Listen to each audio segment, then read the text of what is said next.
Viewers, শুভ সন্ধ্যা। কেমন আছেন আপনারা? আশা করি ভালো আছেন। আপনারা দেখতে পাচ্ছেন একটা প্লেটে 4টে ভর্তা। এই ভর্তা করার উদ্দেশ্যটা আমি একটু পরে বলছি। প্রথমে আগে বলে নিই এই ভর্তাগুলো কীভাবে করা হয়েছে। প্রথমে পেঁয়াজ ভর্তার কথা বলি। পেঁয়াজ মরিচ ভর্তা করেছি। এখানে কোনো ধনেপাতা দেওয়া হয়নি, কেননা আমার মেয়ে ধনেপাতা পছন্দ করে না, তাই।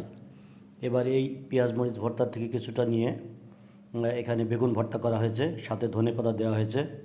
এই যে বেগুন ভর্তা, সব ভর্তা কিন্তু একদম খাঁটি সরিষার তেল, নিজের ভাঙানো। এটা দেখতে পাচ্ছেন। এরপরে আপনারা দেখতে পাচ্ছেন এইটা রসুন ভর্তা। রসুন ভর্তাটা করেছি একটু অন্য স্টাইলে।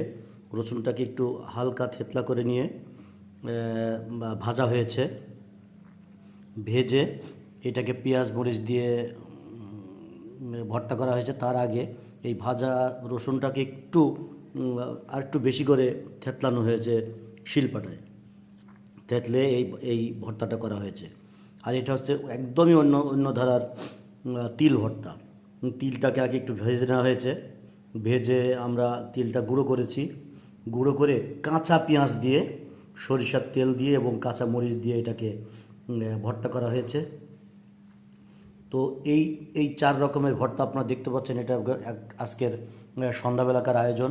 এই আয়োজনের মূল উদ্দেশ্য হচ্ছে আজকে আমাদের বাড়িতে কলাইয়ের রুটি হবে। এই বছরে প্রথম কলাইয়ের রুটি হবে আজকে। এই কলাইয়ের রুটি খাওয়ার জন্যই মূলত এই আয়োজনগুলো করা হয়েছে। লোক কিন্তু বেশি না, লোক আমরা ঘরে বাইরে 2 জন। আমাদের মেয়েটা এত কিছু খায় না, ঝাল খায় না, এই কারণে তার জন্য শুধু একটু পেঁয়াজ ভর্তা আছে, এটা দিয়ে সে যতটুকুন পারে খাবে। আর বাকিটা সব কিন্তু গলদকরণ করব বেশিরভাগ আমি, সাথে আমার সহধর্মিণী হয়তো অল্প একটু খেতে পারেন। তো এইটুকুন পর্যন্ত। তারপরে যখন আমরা কলাইয়ের রুটি খাবো, তখন আবার আপনাদেরকে কলাইয়ের রুটি বানানো হলে পরে তখন আবার আপনাদেরকে দেখাবো ইনশাল্লাহ।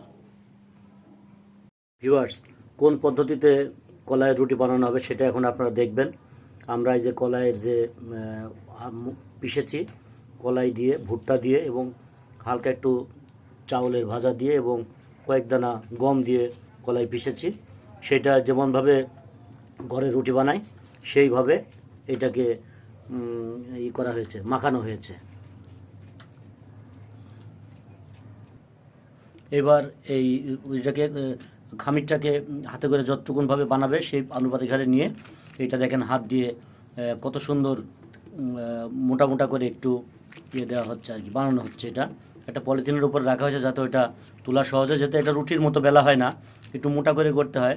আপনারা বাইরে যাদের খান তারা কিন্তু হাত দিয়ে করে, বা ডান হাত 2 হাত দিয়ে ধরেন করে ফেললো।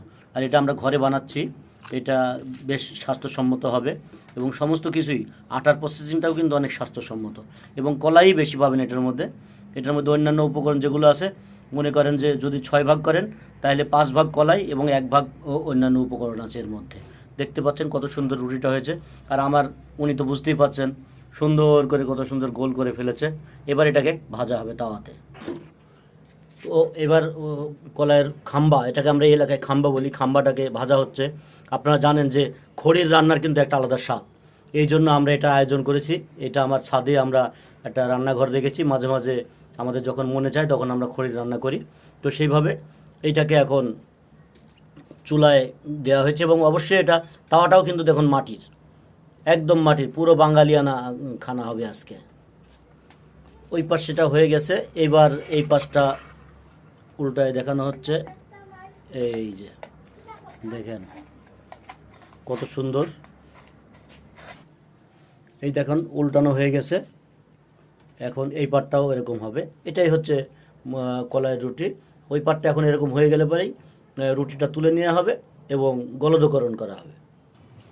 আমাদের রুটি চলে এসেছে, এই যে দেখতে পাচ্ছেন রুটি, এবং এটা খাওয়া হবে যা দিয়ে সেটা তো আপনারা দেখেছেন আগেই। এই যে 4 রকমের ভর্তা, এই ভর্তা দিয়ে আমরা এই রুটি খাবো। এবং হ্যাঁ, এটাকে আমরা আমাদের এলাকায় আমরা রুটি বলি, খাম্বা বলি, অনেক এলাকায় অনেক কিছু বলে আর কি। এই যে এখন এটা খাওয়া হবে, আপনারা দেখতে পাবেন ইনশাল্লাহ। সো গাইস, এখন আমরা খাওয়া শুরু করছি। এই দেখুন এভাবে চলতে থাকবে। এটার বৈশিষ্ট্য হচ্ছে এটা সবসময় গরম গরম খেতে হয়। এটা গরম গরম না খেলে ঠান্ডা খাওয়ার কোনো মজা নাই। এই যে একবার পেঁয়াজ ভর্তা দিয়ে খাবো, একবার তিল ভর্তা দিয়ে খাবো, আবার এটা রসুন ভর্তা, এইভাবে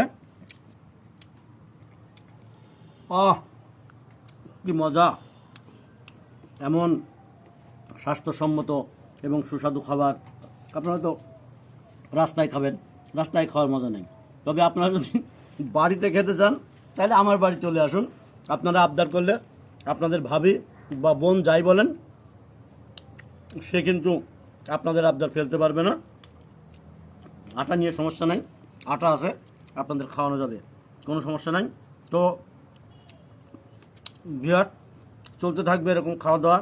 আপনারা যদি এই শীতের মৌসুমে বিভিন্ন রকম খাওয়া দাওয়ার ব্লগ বা ভিডিও দেখতে চান তাহলে অবশ্যই আমার সঙ্গে থাকবেন। আমি বিভিন্ন রকম শীতকালীন খাবার দাবারের আয়োজন আপনাদেরকে দেখাবো। তো ধন্যবাদ সবাইকে, ভালো থাকবেন। আমার খাওয়া চলতে থাকুক। আমি যে কতটা খাবো এটা তো আর আপনাদের দেখানো যাবে না, কেননা আশাটা যে কতটা হয়েছে সেটা দেখেছেন মানুষ, কিন্তু আমরা দুইজন, সিংহভাগ আমি খাবো, এইটা নিশ্চয়তা আমি দিতে পারি আপনাদেরকে। ধন্যবাদ সবাইকে সাথে থাকার জন্য।